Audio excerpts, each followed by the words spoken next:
Captain Vijayakanth. இவரது இயற்பெயர் Vijayaraj.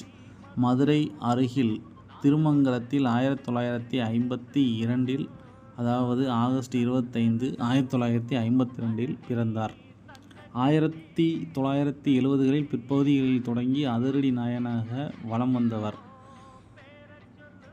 September 14, 2005 அன்று தேசிய முற்போக்கு திராவிடர் கழகத்தை தொடங்கினார். 2006இல் 232 தொகுதிகளிலும் போட்டியிட்டு சட்டசபைக்குள் நுழைந்தார். எதிர்க்கட்சித் தலைவராக 2011 2016 காலகட்டத்தில் தமிழக சட்டமன்றத்தின் எதிர்க்கட்சித் தலைவராகவும் பணியாற்றினார். பத்மபூஷன் அவருக்கு 2024இல் வழங்கப்பட்டது. சிறந்த குடிமகனாகவும் இவர் விருது பெற்றார்.